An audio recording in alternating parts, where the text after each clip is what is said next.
It's the same thing if I knocked doors versus a lot of accountants didn't. Like, there's just going to be industry knowledge and experience that those types of individuals will have. And that's why we've grown our door-to-door client base so fast, so quickly, is because they can't ask us the real estate questions.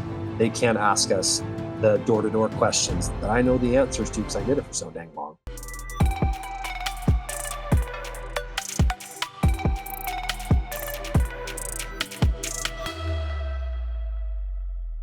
It's that time of the year, the #1 door-to-door conference in the world, Door-to-Door Con 8, January 7th through the 9th.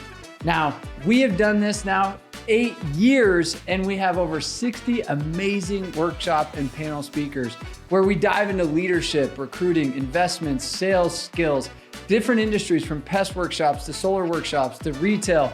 And we have found people leaving transformative. This year is going to be extra special. We're adding an owner's day for free on the 7th. So come to Salt Lake City, Utah, get your ticket, come celebrate this amazing industry that we live in, and come as a team, learn as a team, and leave as a tribe. Don't hesitate, don't wait, don't be like, oh, I'll get it later. Click the link below. What up, D2D world? Podcast day today. I got Valley Tax and Accounting via Zoom. Austen, how are you? I'm doing good. JP, yourself? Great. I always like to own things. You and I recorded a great in-person podcast a while back when you were here in Utah, and I forgot to press record. I did not forget to do that today. So we're running it back, and it's going to be better than ever this time around. So want to shout out Austen and Valley Tax for being a vendor at this year's D2D Con 8. If you haven't already bought your tickets, we're selling, 50, 70 tickets a day. We are going to sell out this year. It's going to be awesome. Austen, let's start with that. Why are you excited to come to D2D Con 8 as a vendor this year? Yeah, so I actually went to D2D Con, I guess D2D Con 1. I went there as a door-to-door rep when I was just starting. Learned lots of great things, loved the energy. And we went to D2D Con last year, super last minute. We found a booth available, kind of on a whim. And from like a business perspective, we had a great ROI on the event. It's really great for us. We made a lot of great connections, not even just from getting tax clients, but from other people in the accounting industry that I communicate with. So great place to network and meet people. And then of course the learning and training is great for those in the door-to-door space. So yeah, great environment. So let's talk about your life on the doors. Tell everybody, we'll get into Valley Tax and the services you provide and all that wonderful stuff. But you came in D2D Con 1 because you were knocking. What were you knocking for, and kind of what's your history of life on the doors? Yeah, so I only sold for one company. Sold for Edge Pest Control. They're called Saela Pest Control now. So, right on. So I actually know Daniel O'Donnell pretty well. I don't know if you have sold back him in the day. Yeah, so he was our CSO the last 2 years I was with the company. So he was over the door-to-door department. So yeah, I know Daniel. I know Daniel pretty well, and his family. But yeah, knocked for them all 6 years. I started in 2017. That was my first summer knocking. My wife and I were literally married for less than a week before I went on my doors for the first time. That is a really interesting way to start a marriage, being gone for 10 to 12 hours a day when you're freshly married. But it was great. I sold in Chicago for 5 years. And then the last year we moved to Nashville. We opened up that branch for them there. And things unexpectedly changed. We left the door-to-door industry right after that and started Valley Tax Accounting shortly after leaving door-to-door. So what would you say, like the 3 or 4 or 5 or 100 things that you learned from the doors that have allowed you to run a successful accounting agency? I think the biggest thing, and maybe this is just accounting like in particular, but the stereotype accountant is not a sales guy. They're pretty introverted. They're pretty risk adverse. That's just like, I'm being very stereotypical of accountants right now, right? But what door-to-door taught me is that it's okay to take risks. It's okay to trust yourself. It's okay to use those skills in a lot of different industries. And then using those sales skills just in an accounting perspective has helped us grow like crazy compared to the traditional just accountant that works out of his house and grows by word of mouth. We're putting a lot of things in place to grow really quickly. And I think a lot of that comes from just the skills and sales skills and people skills from the doors. So I would say that's the biggest thing is the sales skills you take, the people skills, the communication skills. None of those really go away if you do door-to-door right. They just become a part of who you are. They're ingrained in you, and you can use those in any industry.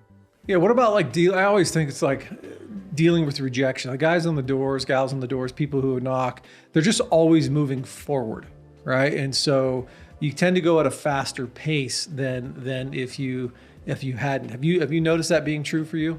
Yeah, definitely. My wife and I talk about it a lot of times that I am a workaholic, and it's become sort of my stress response at this point. Like on the doors, when you aren't selling or you're feeling stressed or you have some worries about anxiety and those like 100% commission life, like we've all felt those types of feelings before. My solution to always that was just knock the next door. That's the only thing I could do, was just go work and go knock again. And so I think that carries over in what I'm doing now is just that work ethic of, whether I get this client or not, whether we make mistakes as a company or like we're continuously growing. We're not a perfect company by any means, and we're still figuring stuff out, right? As all companies do. But it's just about the next door, or in this case, the next tax return, the next marketing event, the next client, the next consultation call. Just always eyes on the next one and improving, getting better. Okay. So let's talk about how you started Valley Tax. Is there any story to that? Or you just woke up one day, I don't want to knock anymore, I'm going to become an accountant? So I did taxes before I got into door-to-door. I had quite a mindset shift at age 21. I read Rich Dad, Poor Dad, which I'm assuming a lot of listeners of this podcast have probably read as well. And I switched my major from pre-med to business. I decided that next summer I was going to go knock doors. Like I really leaned into that change in philosophy and mindset. But before that, I was doing taxes. So I would like knock during the summer, do taxes during tax season, and then sprinkle in school in between all of those things. So as you probably know, door-to-door money grows really quickly. And where I was at the time, tax money did not grow nearly as quickly. So I went full-time into door-to-door. And when I left the tax preparation, I stayed in really good contact with my office manager there. She became my new tax lady. So when I left door-to-door, I just called her up and I said, hey, do I need to shut down my S Corp? Like, what do I need to do? And she was like, oh my goodness, like I really want to go start a firm on my own, but I need someone a little more like your skill set to help me do it. And then we met at the Roxbury Smoothie in the Riverwoods in Provo. And we didn't do it on a napkin. We did on the notes app of my phone, but that's where Valley Tax and Accounting was born, and off to the races from there. And I wonder how many businesses have been formed at the Riverwoods, right? It's just so convenient I think Aptive's right still there. Vivint's still there. It's like how many meetings at Seven Brothers Burgers or whatever it is, you sit down at those picnic tables and you just broker it out.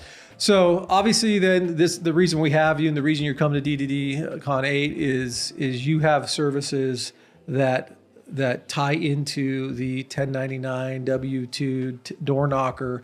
And so let's talk a little bit about the services you provide and how you can help people in our industry and how you can help our listeners of things maybe they're not doing on their current taxes, or just some of the low-hanging fruit when you sit down with a client that are you doing this or this? And they're like, no. And then you save them obviously the cost of your business. I mean, that's really probably some of the easiest low-hanging fruit. So let's talk ideal client, right? So your ideal door-to-door client is who? Our ideal door-to-door client would be reps making probably over 100, 150K. And then the more, your income is going up from there, the greater need you have for a professional accountant that handles your bookkeeping, that does the payroll for your S Corp, that meets with you quarterly to review your tax strategy overall. A lot of clients come to me from like a very reactive place, like, hey, Austen, here's my finances for the last year, file my taxes. And I can do that, but that is not like our accounting or tax philosophy at all. We want to have a proactive approach. So like, that's great. Let's get you caught up. Let's file your last year's taxes, but let's make sure you have a good bookkeeping system in place, whether that's paying us to or you do it yourself. Let's make sure we're meeting quarterly so we can look at the profit of your business, adjust your payroll, hey, you want to get into real estate? How does that factor into what you're going to do the rest of the year, right? You want to make these investments here, right? And so when you're a business owner, there's so many moving pieces to your tax strategy that if you don't meet regularly with someone and be proactive about it, you're really just giving the IRS more money than you need to. And so as your income continues to grow over that 100K mark, it becomes even more and more important to have a professional in your corner that will just take care of everything for you. So what would be the, referring back to the kind of a door approach, like your preoccupation break, right? Like, so let's say you're at the booth at Door to Door Con, somebody walks by and you have your 3-minute elevator pitch on why they need to set an appointment with you. What are things in that pitch that to get them, because this is your audience, right? So you have obviously we have more than 3 minutes here, but what are the things, kind of opening questions, discovery questions, like, and maybe you're interviewing me, I can go back, I put myself into the, sales rep making 150 grand, what kind of questions you asking me to find out if I need your services? Yeah, my first one is I'll ask you, did your current accountant knock doors? Like, do they ever have experience with door to door? No. What do you think? The answer is 99% of the time, no. And then I'm going to ask you, who do you think knows your door to door industry better? Me, and I knocked doors for 6 years, or your guy who didn't knock doors at all? Well, clearly you do. Right. And so that's like my first question. And it's a little unfair because I know most accountants didn't knock doors, right? But this happens all the time where I'll get guys that come and say, hey, I had my dad's CPA do this, and or my mom tried to do it, blah, blah, like even professionals or your parent or uncle do it. And then they're like, yeah, I said I owed this amount of money. I'm like, no, you don't. Bring it here. Let me show you. We're going to do this, this, and this. They just didn't understand about the door-to-door industry. So we're going to take this, this, and this as expenses. We save those guys a couple thousand to several $1,000s every time, just because we understand the industry really, really well. We know what expenses you should be taking. And not all tax preparers are built the same way, right? So they're not as familiar with your industry. So that's the first step, certainly I'd have in that conversation.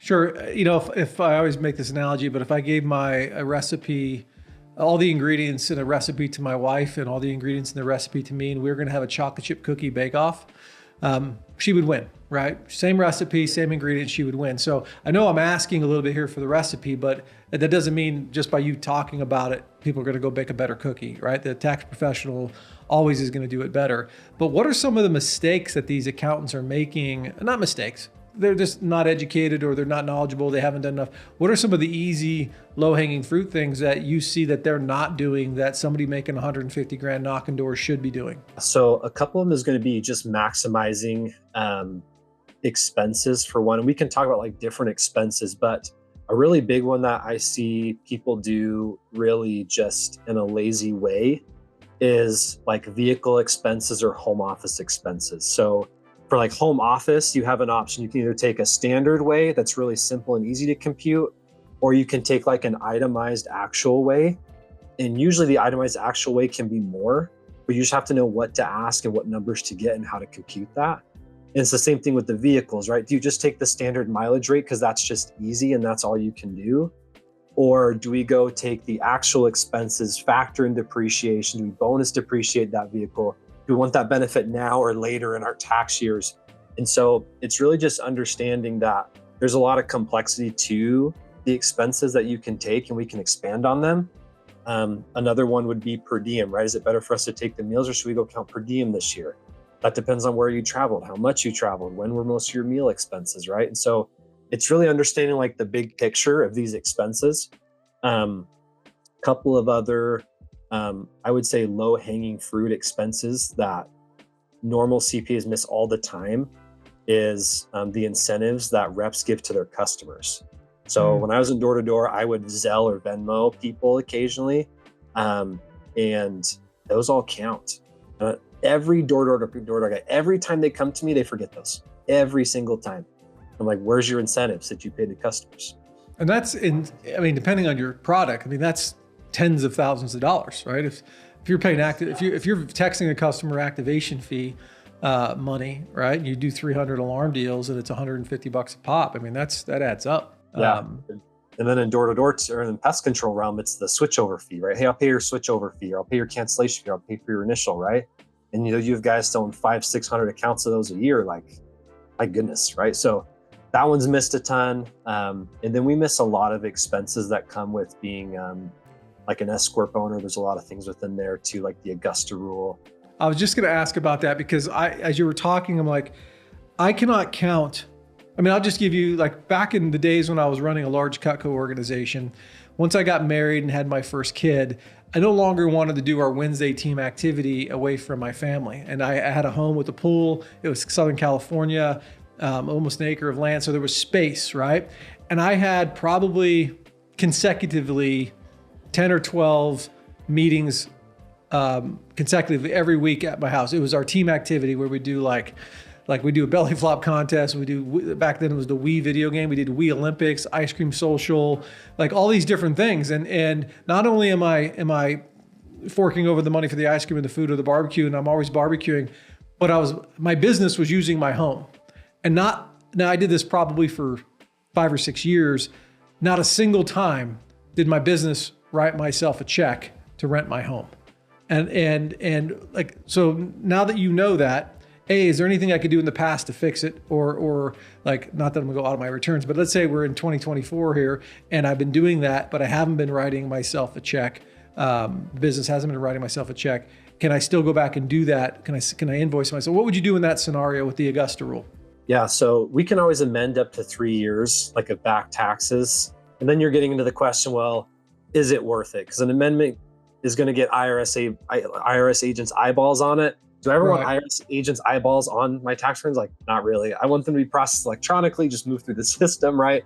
Well, let's talk like 2024. It's November. And can I look back? Let's say I did it this year, which I didn't, but let's say I did, and I had like 6 meetings at my house with my entire staff, or can me personally invoice my business for those 6 meetings, me write one check in November? Yes, you can.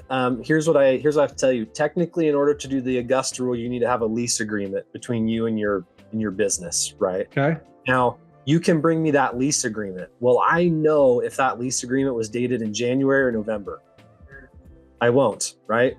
You bring it to me however you like, right? And so as long as that lease agreement's in place technically, then yeah, we can go back and do it. But will I know if you put February signature, you say you signed it in February, but you've really signed it in November? I won't know that, right? Right, because it's now, if an IRA is watching, I did not do this in 2024 because I am W-2 employed. But hypothetically, what you're saying is JP Arley Incorporated and JP Arley the individual, I can create a lease agreement, and I'm signing on behalf of both parties. So you just basically have the lease. But obviously, moving forward, you want to create a lease agreement. Now, how would I go about creating this lease agreement? Is this a Chat GPT, YouTube, Google? How do I get one of these? Yeah, I would just Chat GPT the darn thing. You sign on behalf of both parties. Doesn't need to be hard. To really capture the Augusta Rule, you're supposed to get comparable prices for renting a similar space. You can go on to like Peerspace. If you're familiar with that website, you can go rent out all kinds of space, like boardrooms, retreats, bowling alleys, like all kinds of weird just venues you can rent out. So you'd find something similar in price to yours. You get some pricing on that per hour. Hey, I threw a 5-hour party or whatever. The going rate's $120 an hour. So it's 5 times 120 was that $600. And then that would be your 1-day rental, right? So you have to get some rental comps on that, which is again, not super hard. You officially need to have a rental agreement in place. But again, well, I know if you backdate that rental agreement, like I won't. So, and then how it's up to what, $10,000? What's is there a limit? It's 14 days a year. So 14 days a year. So if that venue is worth $10,000 a day because you have a mansion or something, then 10,000 times 14. I don't see why that wouldn't work. But just 14 days, whatever that value is. And it does I'm just gonna having this conversations for people in similar scenarios, right? So I have a yard that could host a wedding, and before I bought the house, it did host a wedding, right? So that would be obviously charged one thing for the amount of bodies coming in. But could I technically, if does it have to have this comparable number of guests? Or if I'm having a 5-person party and I'm using my backyard for 5 hours, or I'm having a 100-person wedding for 5 hours, is it the same rate? I would think so, right? Because it's really at the end of the day, like you're just renting your space, right? So you guys are renting a space for door-to-door con. Do they care if you have 10 attendees or 5,000? No, they take our money. Shout out to the Salt Palace. You take our money. Yeah. So exactly the same thing is what it would be for that type of scenario. Yeah. So I'm just thinking of how many times, in my time at Vivint, I watched all these sales managers host events at their house, nonstop recruiting events. In fact, now think about it, I hosted events for other regionals at my house. How many times that is happening, that gives you an opportunity to take money from your business and pay yourself legally, right? And that then becomes, now the Augusta Rule, it's a deduction from my business, but I don't need to report it personally, correct? Yeah, so that's the point of the Augusta Rule, is that it's expense to your business and it's tax-free to you. This actually came about because of the Augusta, Georgia, which is where the Masters golf tournament is. And if there's anybody listening that has connections to Augusta, Georgia, and you like our podcast enough that you want to host me as a guest, I would be internally grateful. Just get that out there. Okay. Basically the residents, I don't know the history super well, but the residents basically went to the government and said, hey, give us, 14 free days. We're just renting out our houses to host the biggest golf tournament ever. And they're like, okay, sure. Because the politicians wanted to go to the golf tournament, right? So they wanted to incentivize cheaper rates of those things. So that's really where the Augusta Rule was born. Why it's called the Augusta Rule is because Augusta, Georgia is the place of the Masters, and the Masters last 2 weeks, so they give you 14 days. But so that literally is an expense to your business that goes tax-free to you. But there's stuff like that just all over the place, right? That, again, not to be too stereotypical, but if you work with just your mom and dad's CPA, who's probably pretty risk adverse, he's not going to know how to keep you in compliance with the Augusta Rule. He's probably not even going to take it. He's going to think it's risky, and that's fine. Every guy's got to run their business differently, right? But if you understand the tax code and you know the rules around it, for sure, I'm going to have you take the Augusta Rule if you can. Right. It's a no-brainer. So there's just lots of things like that, that when you work with an accounting firm that specializes in small business, and then in particular, we really specialize in door-to-door, just with my experience knocking doors. All right, so let's switch gears a little bit and start talking about real estate. We have a lot of listeners that are starting to invest and are investing in real estate itself. And there are mistakes that they're making they're not even knowing they're making. So maybe if, let's say, somebody comes to you, they're making $150,000 a year, they've saved some money, and they're like, hey, Austen, I want to start investing in real estate. What are some of the things, and again, we're giving them some recipes here, but just because they know the recipe doesn't mean they're going to bake the cookie, right? So what are some things you think they miss, or questions that you would ask to prepare them? And again, this is an opportunity for you to grab them as clients, right? So what are some questions you're asking to make sure they're prepared to do this? Yeah, so I approach this type of conversation, JP, from two angles. My business partner and I are both real estate investors, and in particular, my business partner is also a real estate agent. So we know the self-employed real estate tax stuff pretty well. That's probably my favorite thing to talk about, is how do we get into real estate when you're self-employed, have a business. The first couple of conversations, so I share that because when I approach this conversation with an individual, I want to talk to them from a real estate investing perspective, but then also there's the tax perspective, right? So there's kind of two angles to this here. But if someone just says, hey, I want to get started in real estate, the first question we should probably ask is, okay, well, what excites you about real estate? What are your goals with it, right? Do you just want to own a bunch of long-term rentals? Do you want to get some short-term rentals and vacationers that you can go visit? Do you want to just have it be completely passive? And we're probably talking about real estate syndication investment type stuff. What's your goal? What do you want to do with it? And then from there, we can talk about the tax side of it, right? Because then we have an idea of what they want to do. That's kind of where the conversation initially starts. Okay. And then we touched a little bit on vehicle, right? I don't think people understand the depreciation on a vehicle if you're self-employed. So maybe just walk through, what they should be looking at, or questions, or just how that deduction works. Yeah, so this kind of ties into the real estate stuff really well. I don't know if you did this on purpose, but I didn't. I'm not that smart. Depreciation is a self-employed real estate investors' tax super weapon. And what I mean by that is from a lender's perspective, this is my real estate investor side coming out a little bit. From a lender perspective, like someone wanting to lend you money to go buy rentals, they actually add back in depreciation to your income. So you can depreciate a house, you can depreciate assets, you can depreciate vehicles to lower your tax bill, right? But then when you go get lending, they're going to add back in that depreciation. That's literally like a self-employed real estate cheat code. It's the best thing that I know how to do. And so that's why I talk about it's really important when you want to do some of these complex things, like how do I navigate being self-employed but getting qualified and buying rentals? Well, if you're not meeting with your tax person on a quarterly basis and having at least once a year and having these types of conversations, there's no way you can successfully like navigate this, right? So I'll give you an example. When I was in door-to-door still, and I was doing real estate, I knew I needed to have X amount of income to go buy our next rental property. So I kept my bookkeeping on like an Excel sheet. I sent it to my tax lady, who's now my business partner. I said, hey, how much are we going to owe if I need to show this much income? So you're going to owe about $8,000. Like, oh, that sucks. And she's like, yeah, but you could buy a vehicle. Do you have any interest in buying a vehicle? I'm like, well, I could buy a car. Sure. We talked about growing our family anyways. Let's buy a new car. She said, okay, well, it needs to be over 6,000 pounds. And if you do that, we can depreciate X amount of it. And how much you can depreciate a vehicle in a year depends on the year, with bonus depreciation coming down. Anyways, there's a lot of complexities to the bonus depreciation stuff. But she said, hey, if you go buy a car, I'm like, hey, here's what we're thinking of car wise. Anyways, we bought the car, we fully depreciated that year. And instead of paying $8,000, I got like $1,000 back.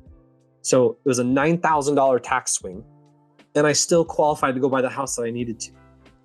But that was because I had a conversation in November with my tax lady, who was also a real estate investor and a tax person, that we were able to accomplish those types of things, right? And so, again, working with someone that knows that is really important. But to answer your question in a really simple form, in the way you didn't mean to, you can buy a vehicle, use it for business purposes, and then you can depreciate a portion of that vehicle. For 2024, that percentage is 60%. It's supposed to go down to 40% next year. That's how this tax incentive was built, was when Trump was first in office. It was 100% for a couple of years, and it's slowly coming down.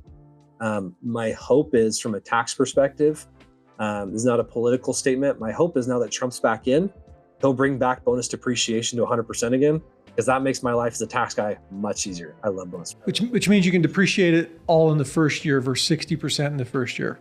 So no, and it used to be over 5 years, right? It was 20% for 5 years, and then he brought it in that you could depreciate it all in the first year. And this year you're saying it's 60%, next year is 40. Either way, you still can get on a trucks nowadays are $100,000 on a $100,000, 6,000 pound truck. You can depreciate $20,000 at 20% versus $100,000 at 100%. Is that how I'm understanding it?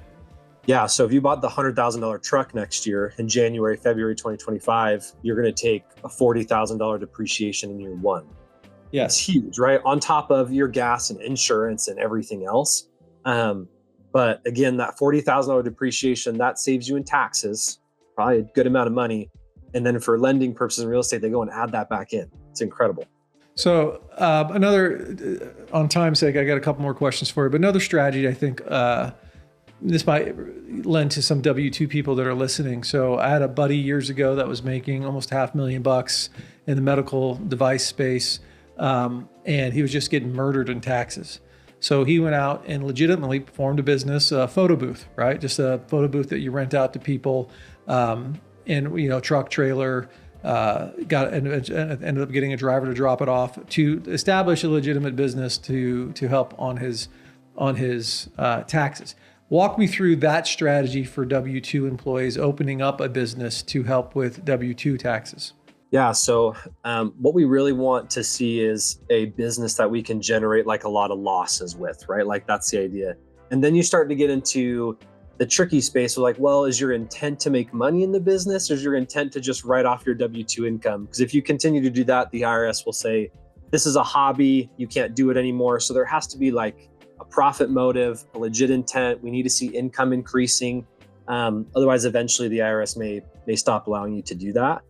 But what we want to do when we see these side businesses getting created is a way to, like I said, create a lot of expenses. So a really good one that we've seen in the past would be an example of like a Turo car. By the way, I Turoed my Tesla for the first 5 years. Okay. So you buy your Tesla, right? And you put it into service and you can take the mileage deduction. Now, here's the thing with Turo in particular, like you're not putting the gas in the car, right? But the mileage rate includes as if you did spend gas. So that's why you're like cheating the system. So you put this car into service, or maybe you have door-to-door reps. Let's say you have like rookies, right? And they didn't bring out a car. Go buy a $7,000 Camry that they can drive for the next 6 months of the summer, right? Like lend them the car, right? And you're just gonna rack up miles on this thing like crazy. And then in 2024, it's 67 cents a mile. So let's say you put your car on Turo or you let reps knock with it. They rack up 30,000 miles on this car times 67 cents. You're getting a $20,000 deduction on your taxes just from mileage, right? And then that guy was making that amount of money. He's in probably the 35% tax bracket. It's going to save him $7,000 to $9,000, right? In taxes just by throwing a car on Turo. Right. And you think about, small businesses, and I would consider a sales rep or a sales manager in the door-to-door space. You're running a small business, and when you start looking at $200,000 if you're including some overrides and earnings, and you have that just took off $20,000 of taxable income by renting your car, buying a car and letting reps use it. Just reduce your taxable income by $20,000. I mean, that's incredible. I didn't know that one. That was great. And the cool thing with this too is when we talk about the depreciating the truck, getting the deduction on the Turo car, the IRS doesn't care if you finance it or pay cash. So finance the 100K truck, we can still depreciate the same. Finance the $7,000 Camry, we'll still count all the miles the same. So it's not like you have to go outlay this cash to go do these strategies. We can finance it too. So lots of things. If I'm thinking about your photo booth thing in particular, okay, am I buying an old small truck that can pull the booth, and then I can rack up miles on the truck, can I depreciate the trailer, those assets in there? How can we generate losses against my active income? And I learned the Turo thing by accident. I was trying to justify getting a Tesla back in 2017, and I was hemming and hawing. I'm like, and then the guy that works for me, he's like, well, you can just Turo it. I'm like, what do you mean? What's Turo? I think year one, I made $14,000 Turoing my Model X. Back then, nobody had one, so people were just spending $300 a day for driving it. And then that's when I learned about depreciation, and I was like that car paid for itself easy. I think I made in 5 years. It was a $100,000 car. In 5 years, I made like $50,000, all reported, by the way. And with the depreciation, the tax incentive, the not paying in gas, there's no doubt I had no car expense after buying that thing. I'm done Turoing though. I'm done doing that piece because it's a little bit time consuming when your car's popular. All right, so back to the real estate thing real quick. A podcast is coming out here soon from John Acebi, talking about the product that they have is loans for 1099 sales reps, right? Because now buying a house isn't as easy as it used to be. But the Cross Country Mortgage, just a shout out because I already did the podcast on it, has a product for 1099 reps where they allow you to, I think it's 90% of your 1099, right? So not your taxable income, 90% of your 1099. So if you're looking to buy a home, obviously use Valley Tax Accounting to help you navigate your tax piece, but go check out our podcast with John Acebi and the product that they use to help 1099 reps get qualified to buy a home, because it's much harder when if you have a good tax accountant like a Valley Tax and legally your taxable income is $37,000, yet you made $250.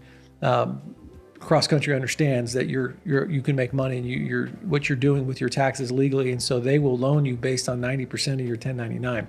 So anyway, great product there. Austen, anything we're missing? Again, you have this 3-minute elevator pitch at the booth at Door Con. Anything that you wanted to make sure that these people listening know about Valley Tax Accounting? I would say, or how do they get a hold of you at least, right? Yeah, so you can find us on Instagram, just at Valley Tax.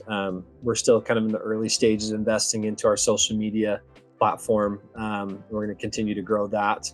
Come check us out at the Door-to-Door Con for sure. We'll have a basketball like arcade game. We'll be giving out a prize for the highest score. We'll be right next to maybe there's like a golf simulator, golf driving range there. We'll be close to that too. So lots of fun to come visit us there. Of course, they can find us on the internet, and our phone number and email. We can probably link that in the podcast notes or description, something like that. But I would say my 3-minute elevator pitch or shorter is, this is an extreme example, but you'd probably not go to a cardiologist for brain surgery, right? And that doesn't mean they probably couldn't do it, but it's not like their specialty, right? And so taxes are a lot of the same thing. There's so much dang tax code and so many tax strategies, and you just don't know them all, right? Like, I don't know them. I'm continually learning. So I learned one literally this morning. I'm like, how have I not learned this? But there's just so much to learn. And unless you're working with a CPA or an EA, a tax preparer that's investing in that education, they won't know everything either. But working with someone that specializes in small business, especially ones that are real estate investors themselves, a tax preparer that invests in real estate will help you navigate real estate tax better than someone who doesn't own real estate, right? And it's the same thing for small business. The same thing if I knocked doors versus a lot of accountants didn't. Like, there's just going to be industry knowledge and experience that those types of individuals will have. And that's why we've grown our door-to-door client base so fast, so quickly, is because they can ask us the real estate questions. They can ask us the door-to-door questions that I know the answers to because I did it for so dang long. So having someone in your corner that doesn't just, I guess, talk the talk, but that also walks the walk themselves with their experience and investments and their career path. So that's great. So Door-to-Door Con, was it January 7th, 8th, and 9th, I think? First 10 days in January. Come check us out. Come check out all our vendors, including Valley Tax, at Door-to-Door Con 8. We'll see you. Austen, thanks for jumping on today.